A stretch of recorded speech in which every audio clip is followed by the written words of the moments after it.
Amigos y amigas de Radio Revista Diálogos, continuamos con nuestra serie de entrevistas a los expresidentes de la República. El día de hoy estamos con el doctor Osvaldo Hurtado. Doctor Hurtado, conversar con usted es conversar con un hombre que ha sido parte de la democracia en el país. Usted incursiona en la Constitución de los años 70, visiblemente, y después pasa a ser candidato a la vicepresidencia. ¿Qué le motivó al joven Osvaldo Hurtado ser parte de la política? Bueno, a mí la política me gustó desde chico. Quiero decir, antes de la adolescencia. Yo recuerdo que Galo Plaza visitó Riobamba, debe haber sido el año 1948, yo tenía 9 años, como candidato a la presidencia de la República. Y yo estuve de curioso cuando él entraba a la ciudad. En aquella época se hacían entradas a la ciudad, ¿no? Luego fue dirigente estudiantil en el colegio, en la universidad, y siempre estuve atento a la política. Puede haber influido que mi padre religiosamente escuchaba en radio las sesiones del Congreso Nacional que transmitía en esa época HCJB.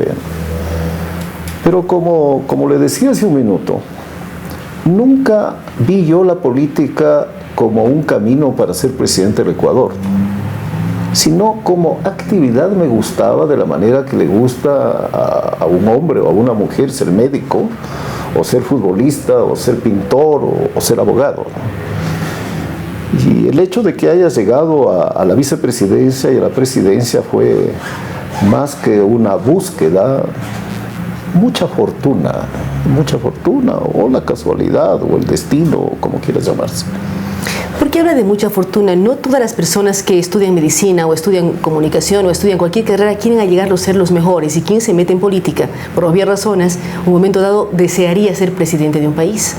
No, porque yo veía la política como una instancia de servicio público, como una manera de llevar adelante mis ideas, como un modo de ir mejorando las condiciones de vida de los ecuatorianos, como una actividad que permitía realizar la libertad, la democracia, el pluralismo, ¿no? A mí me movían otras motivaciones, de ninguna manera un interés personal, al punto que cuando me ofrecieron la candidatura a la vicepresidencia, me negué a aceptar. ¿Cuántos años tenía? 39 años. ¿Y qué le movió a aceptar después? Usted forma el partido La Democracia Cristiana, un momento de su vida, y después se hace la alianza con la Concentración de Fuerzas Populares, con el CFP. ¿Qué le motivó a aceptar definitivamente ya con el candidato presidencial Jaime Roldós? Bueno, cuando yo tenía, que habrán sido 37 años, fuimos miembros de las comisiones que permitieron el retorno a la democracia, Jaime Roldós y yo. Y un día me invitó a almorzar en un restaurante que quedaba aquí en Quito, en la calle Calama y Amazonas, y que se llamaba Juan Sebastián Bar. Y el propósito era pedirme que fuera candidato a la vicepresidencia de Asad Bucaram. Eso era nombramiento. ¿Por qué? Porque Asad Bucaram tenía la seguridad absoluta de ganar las elecciones. Y yo le dije a Jaime que no acepté. Y le añadí, si algún día tú incursionas en la política, me gustaría acompañarte. ¿Qué diferencia de edad tenían? ¿Tenían la misma edad usted y Jaime Roldós? Él tenía un año menos. Menos. Él tenía un año menos. El segundo episodio, yo dormí en Roma cuando sonó el teléfono a decirme que era candidato a la vicepresidencia con Jaime Roldós, de lo que yo no tenía idea. Antes de viajar, habíamos fundado la Democracia Popular y acordado que Trujillo, Julio César, sea candidato a la presidencia y yo jefe del partido. De manera que cuando me llamaron dije, hay que cumplir el acuerdo y el candidato a la vicepresidencia tiene que ser Julio César Trujillo. A mí me interesa mucho más el partido que ser candidato y eventualmente vicepresidente. Tuve que someterme a presiones insalvables de los dirigentes del partido para aceptarlo. Aquí tiene usted un segundo ejemplo, uno tercero. Cuando regreso a Quito... Y además, entre paréntesis, si uno piensa en esos años, cuando usted fue propuesto y aceptó la candidatura, Roldós no tenía chance de ganar, en teoría. O sea, había otros políticos antiguos que estaban participando, en fin. Sí, pero ¿quién no quiere ser candidato a la vicepresidencia o a la presidencia? Aunque sepa que no va a ganar. Y la tercera, que cuando regreso de Europa y voy a Guayaquil y conozco a Bucaram, yo no lo conocía. A Saad Bucaram. ¿Sí? Bucaram dice, vamos a hacer una alianza con el Partido Liberal. De manera que Jaime Roldós ya no será candidato a la presidencia, será candidato a alcalde de Guayaquil. Pero usted, doctor Hurtado, será candidato a la vicepresidencia. Con Raúl Clemente Huerta. Porque yo tengo un compromiso con ustedes. El candidato a la presidencia será Raúl Clemente Huerta. Bueno, esa alianza era ganadora. Yo era vicepresidente de la República sin lugar a dudas. Y le contesté a Bucaram que no. El único que le dijo que no. Ninguno de los presentes, ni Trujillo, ni Roldós, ni Moncagata y otros, le dijeron que no. Y yo le argumenté diciendo que mantengamos la alianza Roldós-Hurtado, que en ese momento no tenía ninguna posibilidad de ganar las elecciones. Bueno, ahí tiene usted tres ejemplos que no estoy haciendo retórica. Pero cuando dije que mi objetivo no era ser presidente. La historia nos cuenta que usted gana la vicepresidencia con Roldós y después, por las circunstancias que se dan, asume la presidencia. ¿Qué pasaba en el Ecuador de finales de los 70, principios de los 80, cuando usted estuvo de vicepresidente y presidente? Bueno, ocurría casi exactamente lo que hoy pasa en el Ecuador. Habían gobernado dos dictaduras militares con un precio del petróleo muy alto. ¿Muy alto de cuánto en esa época? Bueno, en precios de la época entre 20 y 30 dólares. Ese era el boom petrolero de los 70. Pero en precios actuales debe haber sido un petróleo de 60, 70, 80 dólares. Pero igual que ahora, no les alcanzó la plata a los militares. Porque ellos hicieron lo que Correa ha repetido hoy. Ampliaron el sector público, construyeron caminos y carreteras. A ellos se les debe las modernas carreteras del Ecuador, de asfalto, porque antes eran de piedra y tierra. Y como no les era suficiente el dinero, se endeudaron. Y vino la crisis porque los precios de petróleo se estabilizaron, dejaron de crecer, y porque el mundo financiero internacional dejó de darle crédito al Ecuador. Y a mí, como presidente, me tocó enfrentar la crisis y realizar un programa de ajuste que ha comenzado a hacer Correa hoy, porque ya ha eliminado en el presupuesto del Estado el subsidio al transporte, por ejemplo. Ha eliminado del presupuesto del Estado una cantidad importante del bono de desarrollo humano. Ya no está el subsidio a la electricidad. Entonces Correa, como ha gobernado igual que los militares de los años 70, y nos va a llevar a una crisis igual a la que nos llevaron las dictaduras militares de los años 70. Hoy, como quiere gobernar 10 años más, tiene que comenzar a hacer un ajuste, ¿no? Un ajuste neoliberal, como él decía, o un ajuste fondo monetarista, como también ha añadido. Hay varias cosas. Usted toma el poder luego del 24 de mayo en que fallece Jaime Roldós. ¿Qué pasaba en esa época? ¿A qué me refiero? No hay memoria. Lamentablemente los ecuatorianos no tenemos buena memoria. Uno puede pensar en un dólar de a 25, 30 sucres en la época militar que se mantuvo por muchísimos años también con ustedes. Uno puede pensar en barril de petróleo, puede pensar en presupuestos, en otro tipo de cosas. ¿Cómo recordar? Usted dice, es muy parecido. Hubo un boom petrolero en los años de la dictadura y después con el regreso a la democracia el petróleo bajó. Vivimos un boom petrolero único con el presidente Correa y ahora empieza a bajar el precio del crudo, no a los índices que tuvieron en algún momento de extremadamente bajos, pero sí ya preocupantes frente al presupuesto del Estado, con un presupuesto además recientemente aprobado de 36.000 millones de dólares y más. Bueno,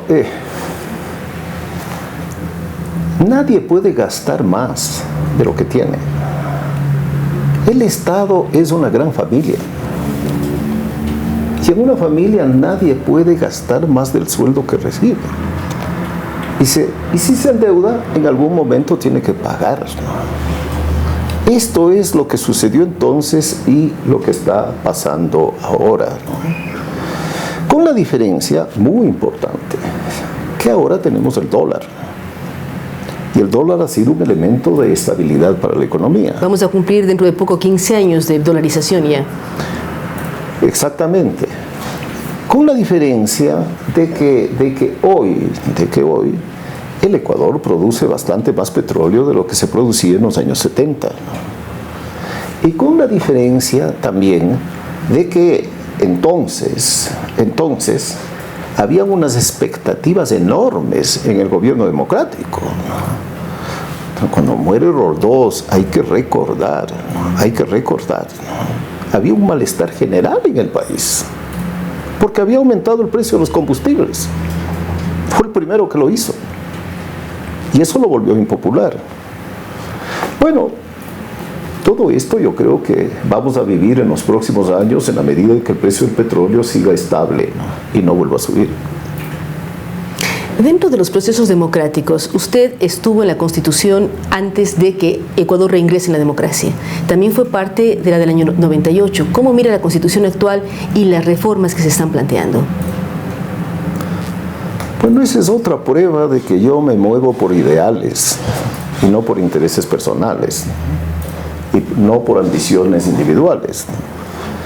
Porque cuando yo trabajo en la comisión que preparó la ley de elecciones de partidos y de referéndum en el año 1977, ¿qué estaba haciendo? Trabajando a favor de la democracia, para que se perfeccione, para que sea mejor, para que sea eficaz, para que no tenga conflictos, para que sea estable.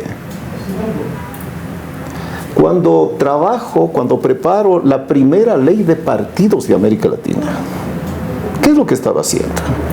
Definiendo al partido político como el elemento esencial de la democracia.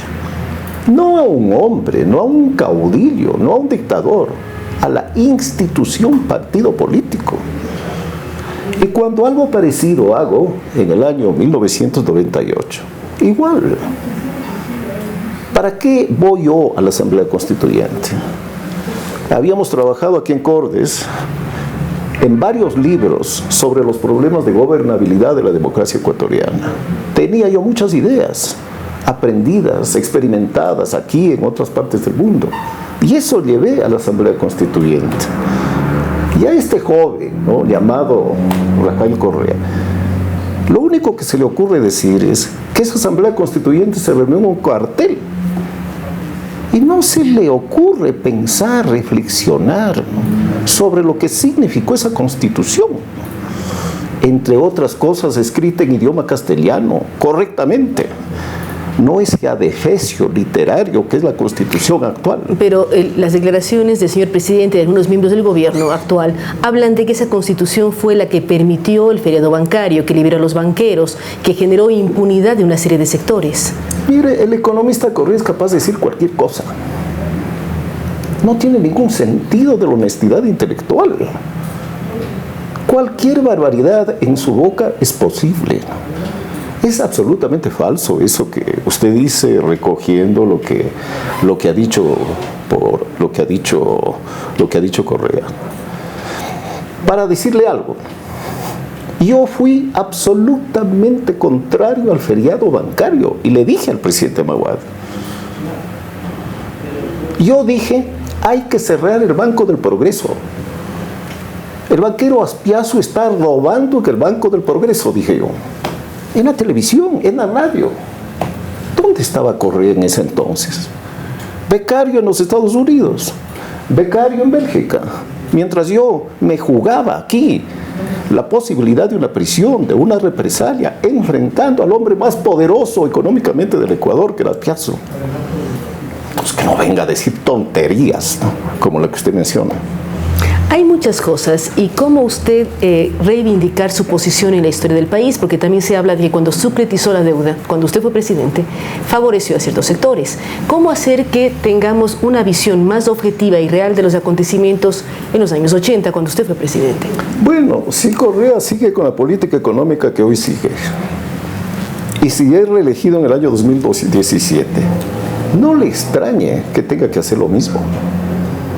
De la misma manera que deberá aumentar el precio de los combustibles y eliminar el subsidio del gas, asimismo va a tener que contribuir a que salgan de la crisis económica que vendrá las empresas, que fue lo que yo hice con la securitización.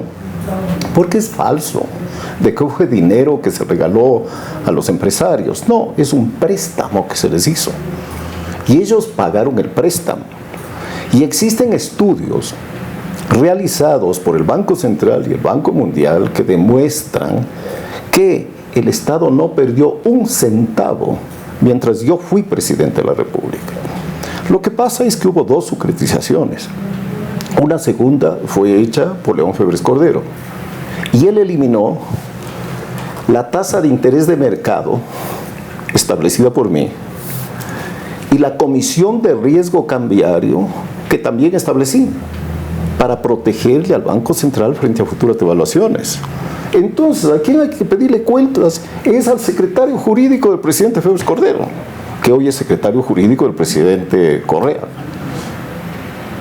Hay muchas cosas, doctor Hurtado. ¿Cómo era su relación con los medios? Porque ahora se critica duramente a los medios de comunicación que apoyaron a ciertos gobiernos, no permitieron que algunos políticos ganen las elecciones y son críticas del actual gobierno. ¿Cómo era la relación de Hurtado con los medios cuando hacía esas rondas? Y uno puede recordar al entonces asambleísta Febres Cordero que decía las rondas no son buenas y hacen mucho daño.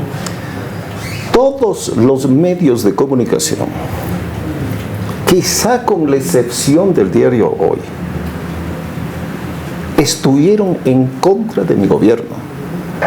Ecoavisa, Teleamazonas, El Comercio, El Universo, todos, absolutamente todos, no solo que estuvieron en contra del gobierno, sino que combatían a mi gobierno. Es absolutamente falso aquello que ha dicho Correa. Por eso le reitero, el economista es capaz de decir cualquier cosa. Él puede decir que 2 más 2 es 5 y lo va a decir sin que se le mueva un músculo. ¿Cómo mirar libertad de expresión en el actual gobierno? Frente a lo que usted decía, tenía todos los medios en contra, ¿qué posibilidad tenían de investigar lo que hacían sus ministros, su gobierno en general, y qué posibilidad tenían de publicar, y qué es lo que usted piensa que ocurre ahora en el Ecuador? Pero de manera absoluta había libertad. ¿Cuál fue el escándalo mayor de mi gobierno? Que en realidad no era de mi gobierno, sino del gobierno de Roldós. Las famosas muñecas. No. Fue uno de los... La isla Santay. La isla Santay fue comprada con dineros públicos por el Banco Ecuatoriano de la Vivienda. Y se inculpó a sus directivos haber recibido una comisión. Eso se hizo cuando era presidente Jaime Roldós, no cuando fui presidente yo. Pero yo pagué los platos rotos.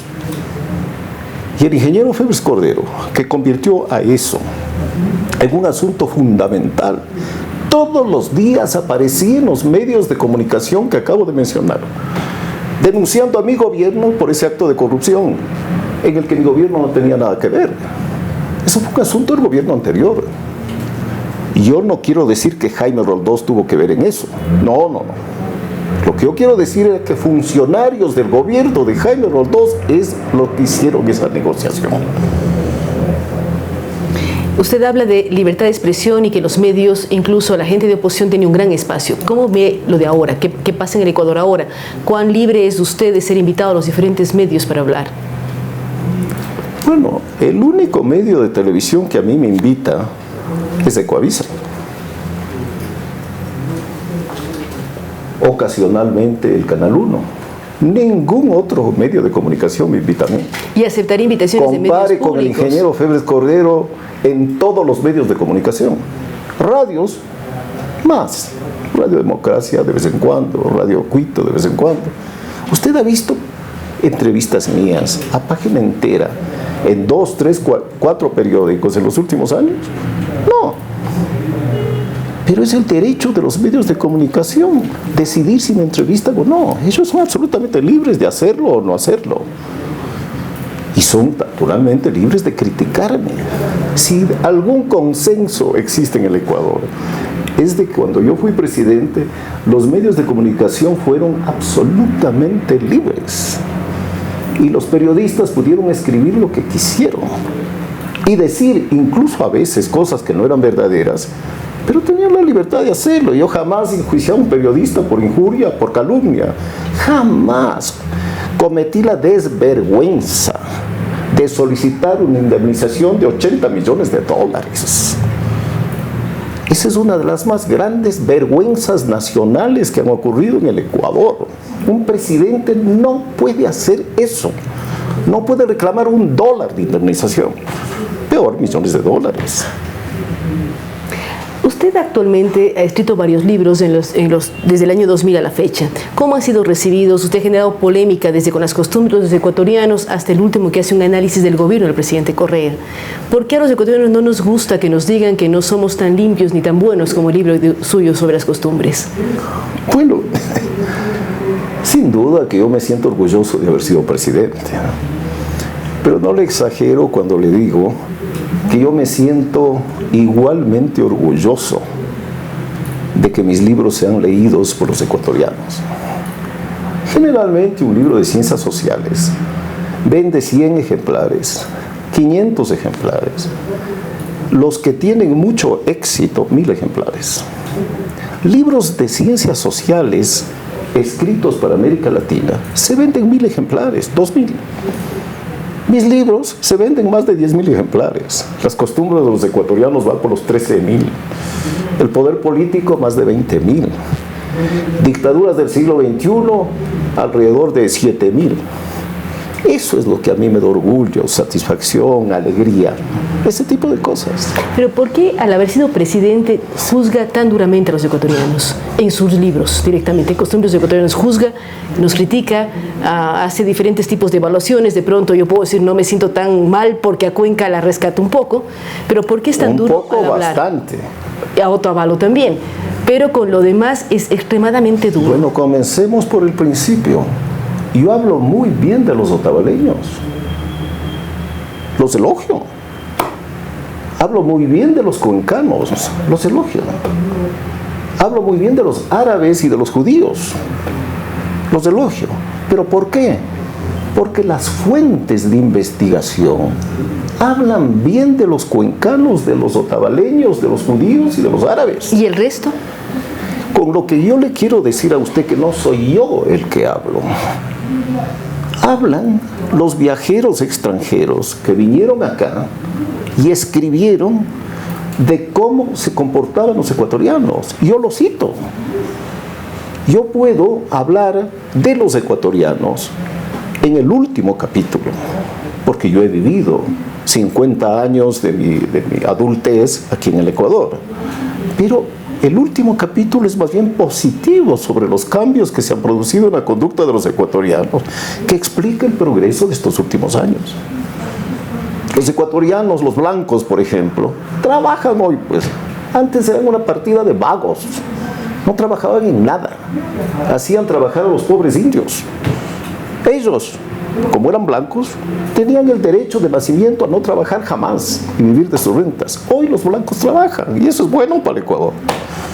Es muy bueno que todos trabajemos en el Ecuador, pero ¿qué pasa en cambio ya con las personas de más edad que no topa en su libro? Usted fue vicepresidente a los 39, 40 años, presidente muy a inicios de los 40. ¿Por qué ahora se habla de que los viejos fueron los que causaron daño y se ve mal el tema generacional hacia los adultos mayores? Yo fui presidente del Ecuador más joven que Correa, varios años más joven. Y con la cara de guagua que tenía parecía de 30 años de edad. Yo no me engordé en la presidencia como Correa. No, seguía siendo pues delgado, como siempre he sido. Mire, ¿qué sería del Ecuador en este momento si Maguad no hubiera firmado la paz con el Perú? ¿Qué sería del Ecuador en este momento? Sería Venezuela. Si Maguad no hubiera resuelto establecer el dólar como moneda nacional. Y menciono al presidente más criticado, porque también podría mencionar al presidente Sisto Durán. ¿Acaso no se debe a él que el Ecuador haya tenido la primera victoria militar en su historia frente al Perú? Obra del presidente Durán. Hay más victoria mediática con otro tipo de ingredientes que es muy rescatable de la guerra última del CENEPA.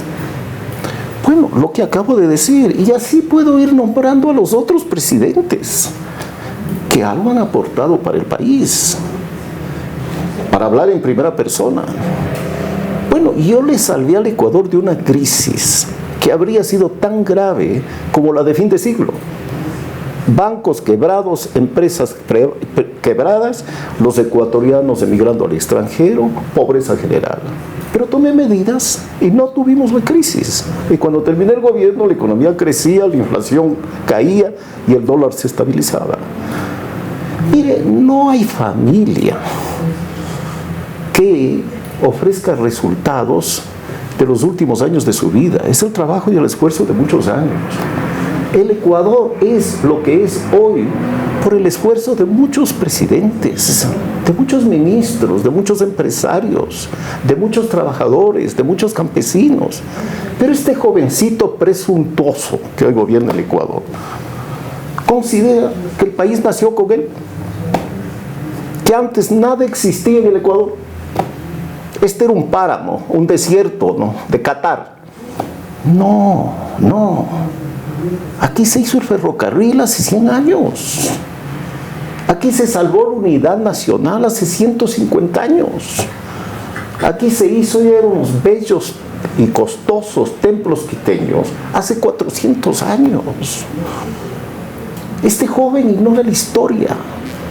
Cree que comienza como él. Bueno, a mí no me llama la atención.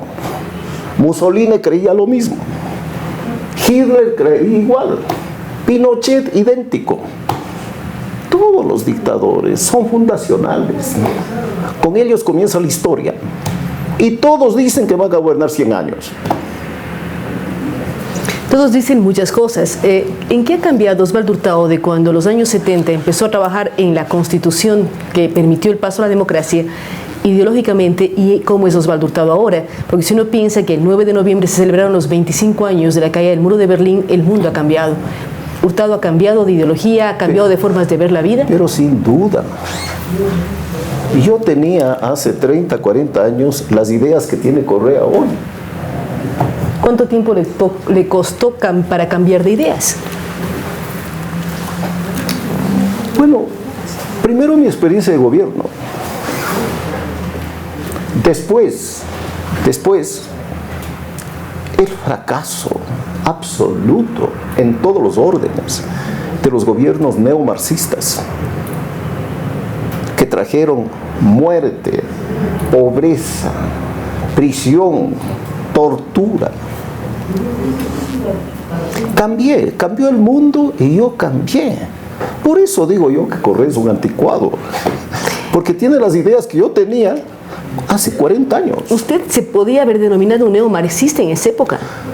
¿O qué pasaría con lo que es ahora del socialismo del siglo XXI? Nunca fui neomarxista, pero tenía algunas ideas que favorecían un papel dominante del Estado, que menospreciaban a la empresa privada, que criticaban el capitalismo, que veía muchas virtudes en el socialismo.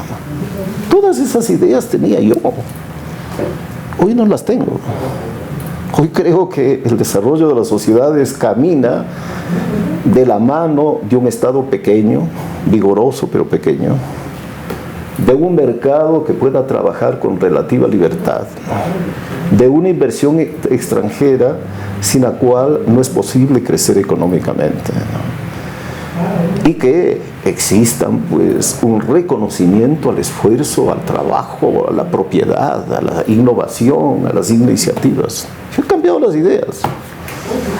Ha cambiado las ideas y está a punto de celebrar 30 años con Cordes. ¿Qué significa Cordes para los ecuatorianos que no tienen mayor visibilidad sobre la importante fundación que usted lidera? Bueno, es otra de las alegrías de mi vida, pues. Haber fundado una institución que cumple 30 años, eso no es común en el Ecuador. Y que a pesar de que el presidente Correa dictó un decreto que ha llevado a que la Fundación Konrad Adenauer se retire del país y perdamos su financiamiento, no va a desaparecer, economista. va a continuar trabajando. Y cuando considere que usted comete errores económicos, esta institución lo va a señalar porque tiene en primer lugar que servir al Ecuador. ¿Qué preparan? Si usted dice, una de las alegrías de su vida es que Cordes cumpla 30 años, una institución que usted ha liderado, ¿cómo festejar y cuáles han sido los principales logros de 30 años de Cordes? Probablemente son dos los aportes más importantes. El primero, haber contribuido a que el Ecuador cierre la frontera con el Perú. En esta mesa, reunido el directorio de Cordes, yo propuse hacer un seminario con académicos peruanos para tratar las relaciones del Ecuador y el Perú, excepto el problema territorial. Varios de los asistentes consideraron que eso era una temeridad. ¿De qué año estamos hablando? Estamos hablando de los años, fines de los años 80. Y que yo sería acusado de traidor a la patria. Se hizo un seminario. No vinieron los peruanos por temor. Y luego hicimos varios otros. Y siempre trabajamos para que el Ecuador firme la paz con el Perú. Y yo apoyé al presidente Borja, al presidente Sixto Durán y a los otros presidentes y particularmente al presidente Mahuad para que encontraran una solución al problema territorial. Ese es un aporte. El segundo aporte es este que ya hablamos, ¿no? Hemos trabajado incansablemente para mejorar la democracia ecuatoriana, para hacerla más gobernable, para resolver los conflictos que existen a través de instituciones, ¿no? Creo que la Constitución de Montecristi, ¿no?, a la que el presidente la descalifica por haberse reunido la constituyente en un cuartel. Si no le gustan los cuarteles, ¿por qué quiere irse a vivir en un cuartel al sur de Quito? ¿Por qué quiere refugiarse en un cuartel? Los militares en Sangolquí no nos dieron ninguna instrucción, ninguna orden. Trabajamos con absoluta libertad. Bueno, el segundo campo en el que hemos trabajado es ese, ¿no?, para mejorar la democracia ecuatoriana. Pero no solo eso, ¿no? Hemos publicado pues decenas de libros. ¿Y usted cree que la democracia ecuatoriana ha mejorado?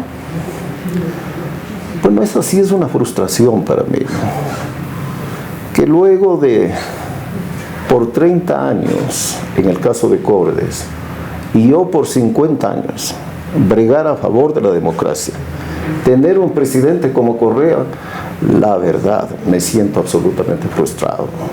Porque él no es un demócrata, él es un autócrata.